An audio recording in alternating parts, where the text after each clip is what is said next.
I actually did a video, I think probably a couple of months ago now, compact pedalboard, and this was quite a fun project for me. So I'll give you a little peek on get your Yeah, thoughts. let's have a look. So yeah, so kind of running it through, we've got the Polytune, the Cocoa Boost Reloaded, the Nice. Protein, and Yeah, beautiful.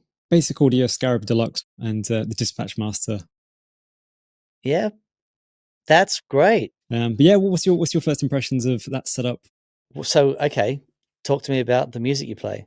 Yeah, really in that kind of blues rock, metal, and everything in between those genres, I'll say. Okay, and what are you running the board into?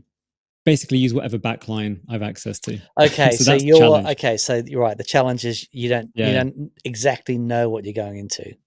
precisely. Yeah. Right. I mean, Okay. eventually, I will get my own dedicated valve amp. And I've Mm. got a 2x12 cab actually behind here, but Okay. my intention was to have quite a versatile set of pedals, predominantly focus on gain stages and delay because I don't really do a huge amount of modulation for the most part. Sure. The board looks great. Uh, yeah, the Protein, Cocoa Boost, all absolute classics. Mhm.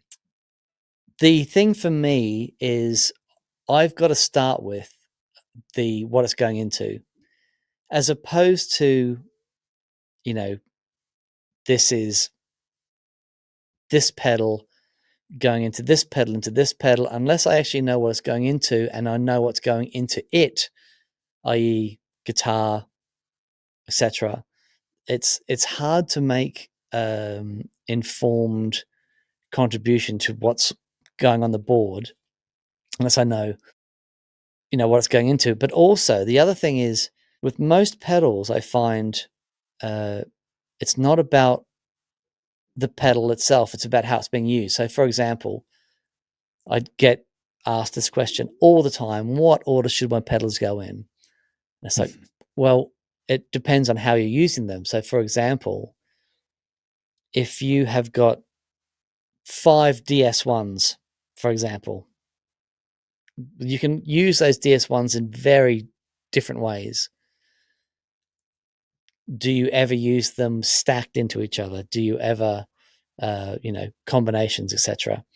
So the way that I look at it is, if I'm for the most versatile gain staging in general, if you start with the heavier sounds and then go into your cleaner sounds, and then at the end a clean boost, it's a great way to start to understand gain staging, because what happens is, let's take a distortion pedal in your clean boost.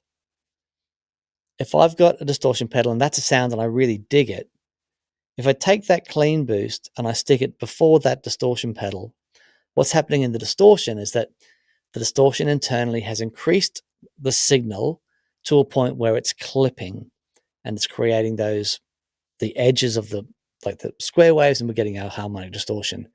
If I increase the amplitude at the input of that pedal, I'm just going to get more distortion, not necessarily more output.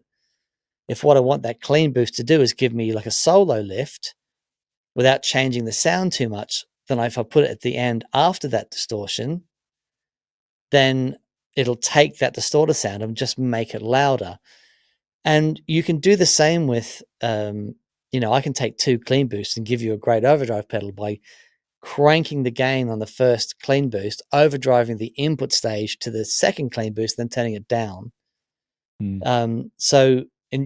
Turn your distortion, grab an OCD, turn the distortion all the way down. It's a wonderful boost. So it's more about how you're actually using the pedals as opposed to this is the order. But then once you've got that, okay, this is how I start my heavier distortion, my medium distortion, clean boost, then there's no rules, because taking that clean boost and sticking it at the front and giving that distortion pedal just a little bit of boost gives you more saturation. And depending on the tonality of that clean boost, it might give you more clarity. Like, one of my favorite things is putting a treble booster in front of a really nice Mm. valve overdrive, and it's like, it's Yeah. heavenly.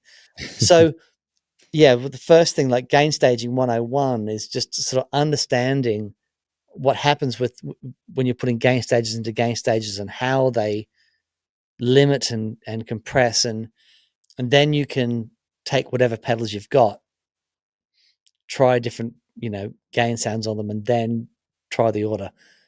So yeah, but your board looks lovely.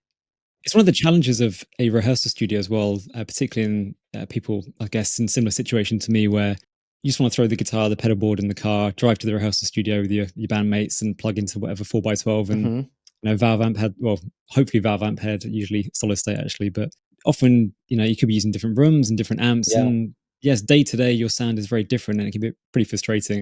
Every rig is compromised somehow. Even if it's like I had a rehearsal here last night and I've got a 100-watt high watt and my matchless set up, and it was too loud. So my compromise is I've got to turn down.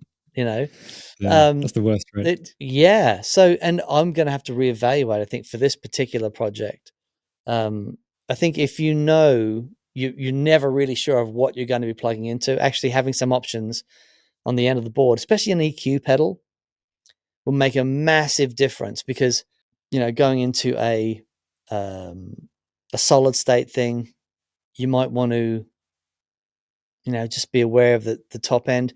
Tell you what, a compressor and an EQ at the end of the chain, or a limiter and an Mm. EQ at the end of the chain, could really help keep a uniform feel.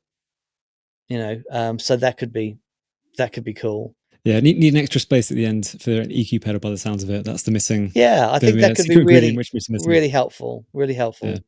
Just a awesome. GE7, Mm, and just stick it on the end, and you'll have a consistent output buffer on the end, which would be nice, but you'll also be able to shape. I mean, that idea is great anyway for wherever you're playing, being able to shape it for the room. So one thing I found with my board, I'm so used to setting up at the TPS studios and just playing really loud, and it's just glorious. And I'm come back from a day of filming sort of emotionally drained, but so charged from it just sounding so great. I go into a different room and it's like, oh, it sounds, yeah, the room itself has such a massive impact. So just being able to say, okay, I'm just going to add a little bit of low mids here. And I'll just take a little bit of that 6K out. yeah. I guess the other challenge for people like me is who live in a block of flats. Trying to dial in tones at home is almost impossible. You just have to get to the studio and Completely. crank it up. Because the fundamental act of the way that the amplifier interacts with the guitar, it changes everything. So Mm, I've got there's 3 stages of rehearsal for me. First one was headphones, learning the parts. Second one is small amp at home, trying to play the parts, because going from headphones to actually having some even small amount of interaction with a small amp, it's like I may as well have never rehearsed the parts, right? And yeah, but standing up then with that, and then full rehearsal with the band. So yeah, those 3 distinct levels before I even get out to play gigs. Yeah.